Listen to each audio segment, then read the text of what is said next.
Tell me what you know. I gotta admit that the first 2 episodes of House of the Dragon Season 3 really skyrocketed my expectations. I mean, I was so bummed out by the second season that this one seemed like the perfect comeback, with the story finally going somewhere. But the next few episodes quickly settled down to stretch things out, and while there were entertaining bits here and there, they were largely uneventful. As for the recently released 6th episode, the saga continues, but at least this one strikes a nice balance with a couple of shocking moments, even though things have still slowed down considerably. At least all the storylines move along in this episode, and with only a couple of episodes remaining in this season, I hope we're set for an exciting ending. In this video, I'll explore all the hidden details and subtle plot points that join the narrative, and there will be some major spoilers along the way. Criston Cole gets his wish fulfilled. I was never a fan of this character, but he still added something to the plot until recently. In the last episode, we've seen Cole go from a skilled knight to a pathetic, depressed lover boy who wanted nothing more than death to relieve him of his troubles. This episode begins with a bang, and Criston Cole gets exactly what he wished for. He and his men walk straight into a trap, and Cole is keen to exchange his surrender for the survival of his men. In the book, his men are outnumbered 2-1, but here it's more like 200-1, and they don't have a chance. He's even willing to go for a hand-to-hand combat, but he gets no such glory. Instead, we see him peppered with arrows as Northern warrior Alicent Blackwood puts an end to his misery, following which his men are slaughtered. I wish I could say some good things about his death, but it is rather anticlimactic. And given how he grasps Alicent's handkerchief in the final moments of his life, maybe it's a fitting end for someone like him. Now we know that Gawain was right in his decision to leave Cole in his suicidal journey, although his move to make it to Tumbleton might not be the safest one at the moment.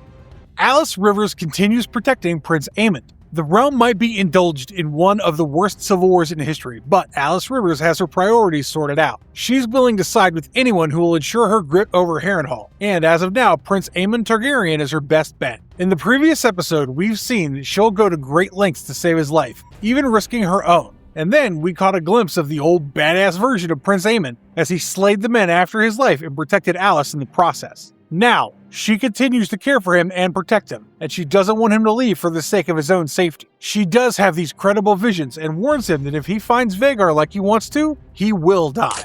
The real secret of Harrenhal. As it turns out, Alice Rivers is not just protecting Aemond, but also a few crucial secrets in Harrenhal. But before that, she has to prove that she'll do just about anything to save the prince's secret hiding. When a stable boy discovers that Aemond is there, Alice kills him, and then she finally shows Aemond to a treasure trove. It's a chest of dragon eggs, and these were grown after Rhaena Targaryen's dragon laid eggs there. Alice reveals that she wants the Targaryens to rule Harrenhal again, and clearly she has hopes of being backed by Aemond, who holds the dragon egg in his arms as it becomes warm. They even share a passionate kiss, but something tells me that this romance will be rather short-lived, and Alice Rivers will be disappointed. The Tumbleton Dilemma. Tumbleton is really turning out to be one of the most tricky decisions for the Queen. She has the option to attack the city with dragons, but that would leave the wooden city devastated by fire. Many of the innocent civilians will die in the process, and everyone advises her against it. Of course, Daemon's not someone with such sensitivities, and he wants nothing more than to fly to Tumbleton and burn it to ashes, with his enemies trapped inside. But Rhaenyra hasn't been agreeing with him for a while now, and this time she asks him to stay put in King's Landing and take care of the enemies within. Let's not forget the Goldcloaks are having a terrible time of late, and someone needs to fix that. If Ormond can buy some more time by diverting the attention of the throne and stir some unrest among the nobles backing the Queen, then he'll have a chance to strengthen the defense of Tumbleton. Rhaenyra, the unstable queen. The gods really roll the dice on a Targaryen, don't they? Unlike her father, Rhaenyra is far from a stable ruler, and the early signs haven't been promising. Her leadership skills have not instilled confidence, and she doesn't handle crisis very well, which is a problem because crisis is all that she has. In this episode, we see a group of men arriving from Storm's End, but the absence of their master, Lord Boros Baratheon, doesn't sit well with the Queen. I was just surprised that his earlier betrayal wasn't brought up here, because let's not forget that he sided with the other side back in the day. Moreover, she has a lot of difficult decisions ahead of her, especially after her confrontation with Alicent. But the most disturbing aspect of her leadership can be seen when she's confronted by some petitioners in the throne room. She's questioned about the lack of safety in the city, and she doesn't have the calming answers that a ruler must have. Instead, she cuts her hand on a blade on the Iron Throne, which might just be symbolic, and then flees the room. Surely this doesn't inspire a lot of faith in her leadership. Who is the Vulture King? It seems like Lord Boros Baratheon has a good excuse for both the Blacks and the Greens for not showing up. He and his soldiers are apparently busy fighting the Vulture King in the south. Now, according to the book, the Vulture King is a title assigned to a group of outlaws who've taken up arms against the Iron Throne for over a century. The title's been passed on, and the reference can be found elsewhere in A Knight of the Seven Kingdoms, when Sir Arlen fought against the Vulture King with House Dondarrion. I think it's a smart move from Lord Baratheon to wait it out and see the fate of Tumbleton before definitively choosing a side. Just that if it was a few generations later, Robert Baratheon would have a very different way of dealing with this conflict in his prime with his massive hammer. Hugh and Ulf are set to change sides. I love how the writers are setting this one up bit by bit, and in this episode we see a few more events that point in the same direction. Firstly, both these dragon riders haven't exactly been rewarded or appreciated fairly after their contribution for the Blacks. Hugh arrives on the outskirts of Tumbleton on his dragon, and Ulf has been antagonized for quite a while now. When he's caught sneaking to the bar, Daemon hands him an embarrassing beating with the town watching, and it's interesting to note that the Hightower spy also watches this altercation. Surely the information will be passed on so that a deal can be reached with Ulf. As for Hugh, he hasn't received his new home, and this episode worsens his stake in fighting for Rhaenyra. The hurtful rejection for Hugh. Hugh has more reasons to no longer side with Rhaenyra because his life is going from bad to worse. In this episode, he finally sneaks into Tumbleton as a commoner to see his wife Kat. The reunion is far from heartening because when his wife finds out that he'd abandoned her for so long for glory, she wants nothing to do with him. Of course, Hugh just wanted a better life for his family, but his wife doesn't see it that way and blames him for the death of her brother. She won't abandon the family that she's left in Tumbleton, and now the circumstances are such that with the right offer from the Greens, Hugh might just be tempted to switch allegiance. Helena's pregnancy revealed. Alicent is confronted by Rhaenyra after the escape attempt went horribly wrong in the last episode. At least Alicent and Helena are rescued from the secret tunnel where they were trapped. But now Alicent has another thing to deal with. She decides to go with the truth and tells Rhaenyra about Helena's pregnancy. She begs to be punished instead of her daughter, and while Rhaenyra is not happy about this pregnancy, she doesn't do something outright evil immediately. I mean, at this point, I wouldn't have been surprised if she chose to execute the unborn baby, such has been her mental state of late. Instead, she chooses to keep them confined to their chambers, and if her orders aren't obeyed this time, there will be an execution.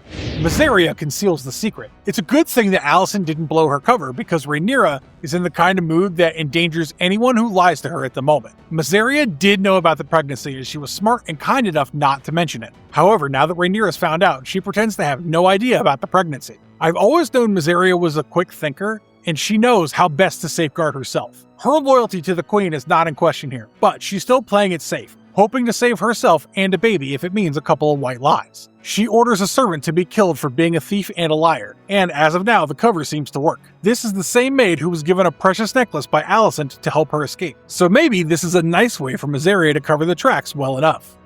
The City Watch in shambles. It's indeed a sorry state of affairs for the City Watch, where the men aren't getting paid because of the financial crisis of the Crown. To add to their worries, their colleagues are dropping dead like flies, and I wasn't surprised when many of the men chose to resign from their posts. The death of Sir Luther Largent was a brutal scene, and the City Watch is visibly rattled by the loss. Daemon does his best to revitalize the morals, and he condemns the ones who chose to desert the force, but nothing really works because they resign nonetheless.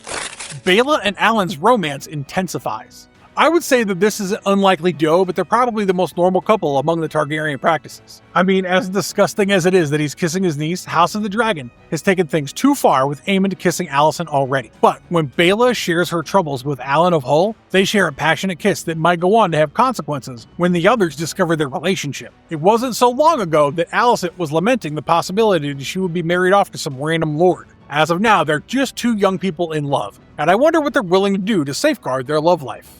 Alan is the voice of reason. I think among all the individuals surfing Rhaenyra directly at the moment, Alan is doing a great job, even though she's been hesitant about legitimizing him as Lord Corlys's heir. In this episode, he goes to his father to ask for more men to guard King's Landing. The Sea Snake is not thrilled about the Queen's earlier rejection of his request, but Alan is reasonable enough and questions how it took years for Corlys himself to accept him as his son. It works briefly, but the Sea Snake is far from safe, as we find out towards the end of the episode. Also, Alan sends out a crucial message for Rhaenyra, saying that Sir Tywin Lannister has survived the gullet and he's headed for Rook's Rest.